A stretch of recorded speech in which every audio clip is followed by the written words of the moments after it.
Hello everybody. आज जो topic हम कवर करने जा रहे हैं वो है इलेक्शन कैंपेन। इलेक्शन कैंपेन के दौरान जो कैंडिडेट्स होते हैं और जो पार्टीज़ होती हैं वो कॉम्पीट करती हैं एक दूसरे के साथ में वोट्स के लिए। इलेक्शन कैंपेन में इंक्लूडेड होता है पोस्टर्स को हैंग करना, इवेंट्स को होल्ड करना और इसके साथ जो भी व्यक्ति कैंडिडेट है वो पार्टिसिपेट करता है शोज़ में और डिबेट्स में। वोट्स इकट्ठा करने के लिए जो भी व्यक्ति कैंडिडेट होता है उसको प्रमोट करती है पार्टीज़। उसके लिए ब्रोशर्स को पब्लिश करवाया जाता है, बैजेस बनाए जाते हैं, इसके साथ ही स्टिकर्स रेडी करे जाते हैं। अपने अपने तरीके से हर पार्टी अपने कैंडिडेट के लिए प्रमोशन करती है। इलेक्शन कैंपेन को करके इस बात को तय किया जाता है कि ज़्यादा से ज़्यादा वोट्स मिल सकें एक पर्टिकुलर कैंडिडेट को।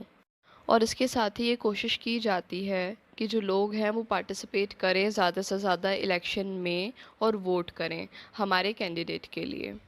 यहाँ पर जो इलेक्शन कैंपेनिंग होती है वो दो तरीके की होती है, डायरेक्ट कैंपेनिंग और इनडायरेक्ट कैंपेनिंग। डायरेक्ट कैंपेनिंग के अंदर जो भी व्यक्ति कैंडिडेट है वो यहाँ पर ओपन टॉक्स को प्रमोट करते हैं इलेक्टोरेट के साथ में। पब्लिक प्लेसेस में जाकर इंफॉर्मेशन को प्रोवाइड करना। कैंडिडेट ये कोशिश करते हैं कि जो सिटीजन्स हैं और जो कैंडिडेट्स हैं उनके बीच में कम्युनिकेशन हो सके। इनडायरेक्ट कैंपेनिंग के अंदर यहाँ पर कैंडिडेट खुद उनके समक्ष नहीं आते हैं पर मास मीडिया का सहारा लेते हैं, जैसे newspaper, TV channels etcetera. Indirect campaigning के दौरान जो भी व्यक्ति कैंडिडेट होते हैं वो टीवी पर प्रस्तुत होते हैं और डिबेट में भाग लेते हैं, रेडियो और न्यूज़पेपर में इंटरव्यूज़ को अटेंड करते हैं। इलेक्शन से पहले लीफलेट्स और इलेक्शन पोस्टर्स को तैयार करवाते हैं, इंटरनेट का सहारा लेते हैं और सोशल नेटवर्किंग का सहारा लेते हैं और उससे अपने आप को प्रमोट करते हैं वोटर्स के समक्ष। आजकल जो ट्रेंड्स चल रहे हैं इलेक्शन कैंपेनिंग में वो सीधे सीधे जा रहे हैं ऑनलाइन डायरेक्शन की तरफ। इलेक्शन कैंपेनिंग में और प्रचार प्रसार में आप कितना खर्चा कर सकते हैं वो ऑलरेडी निर्धारित कर दिया जाता है इलेक्शन कमीशन के द्वारा, तो यहाँ पर उनके पास ज़्यादा पैसा मौजूद नहीं होता है। आजकल की जो ज़्यादा जनसंख्या है वो इंगेज रहती है इंटरनेट पे, तो इस वजह से इलेक्शन कैंपेनिंग करने के लिए इंटरनेट एक बहुत इम्पॉर्टेंट सोर्स बन गया है। यहाँ पर कोशिश ये की जाती है कि जो नए वोटर्स हैं, जो कि यंग वोटर्स हैं, जो शायद पहली बार वोट देने वाले हैं, उनके इंटरेस्ट को पहले से ही अपनी तरफ आकर्षित करा जाए। यहाँ पर जो वोटर्स के वोट्स होते हैं उनको तो जीता ही जाता है, पर इसके अलावा भी और काफ़ी सारे फ़ायदे होते हैं इंटरनेट पे इलेक्शन कैंपेनिंग करने के। अगर जो पार्टी है उसके कोई अन्य गोल्स भी हैं तो उन गोल्स को भी अचीव किया जा सकता है। यहाँ पर कोशिश ये की जाती है कि जो भी इंफॉर्मेशन है कैंडिडेट से रिलेटेड उसको सिर्फ एक इंफॉर्मेशन की तरह प्रस्तुत नहीं किया जाए, उसको एंटरटेनिंग बनाया गया है ताकि लोगों को ज़्यादा से ज़्यादा इंगेज किया जा सके। इलेक्शन कैंपेन दिन प्रतिदिन पहले से ज़्यादा प्रोफेशनल होते जा रहे हैं। काफ़ी सारी बड़ी एडवर्टाइजिंग कंपनीज़ को हायर किया जाता है कि वो यहाँ पर डेवलप करें और इम्प्लीमेंट करें इलेक्शन कैंपेन के लिए स्ट्रेटजीज़ को। पहले ये हुआ करता था कि कोई पार्टी थी जिसको हाईलाइट किया जाता था और इलेक्शन कैंपेन किसी पार्टी के लिए किया जाता था, पर आज के समय पर ये देखा जा रहा है कि यहाँ पर जो इलेक्शन कैंपेन है और प्रमोशन की बात आती है तो वो किसी पार्टी के लिए नहीं बल्कि कैंडिडेट के लिए की जाती है। आजकल लोगों के समक्ष कैंडिडेट्स को प्रमोट किया जाता है।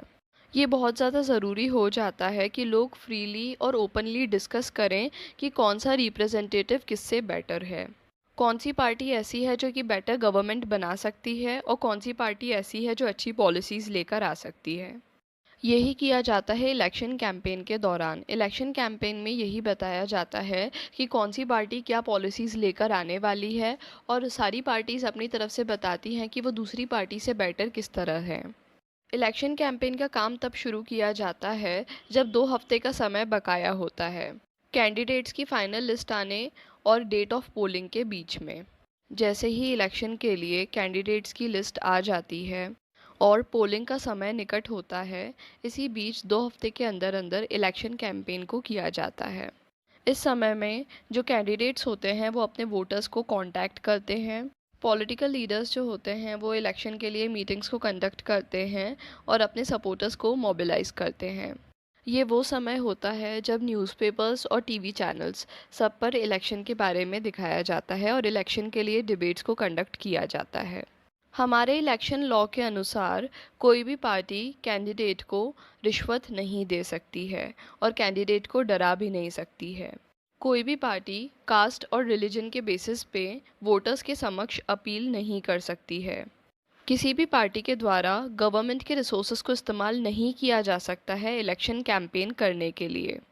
किसी भी पार्टी के द्वारा 25 लाख रुपए से ज़्यादा नहीं खर्च किए जा सकते हैं किसी कॉन्स्टिट्यूएंसी में लोकसभा इलेक्शन के दौरान, और 10 लाख रुपए से ज़्यादा नहीं खर्च किए जा सकते हैं किसी भी कॉन्स्टिट्यूएंसी में असेंबली के इलेक्शन के दौरान।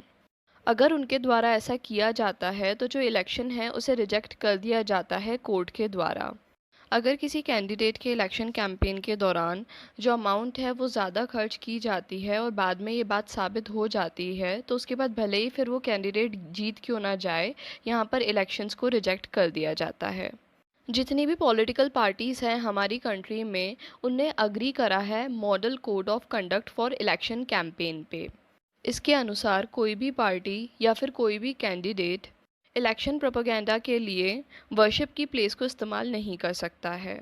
यहाँ पर कोई भी व्यक्ति जो कि कोई कैंडिडेट हो या फिर भले ही कोई पार्टी हो, वो गवर्नमेंट की व्हीकल को, एयरक्राफ्ट्स को या फिर ऑफिशियल्स को इस्तेमाल नहीं कर सकता है इलेक्शन के लिए।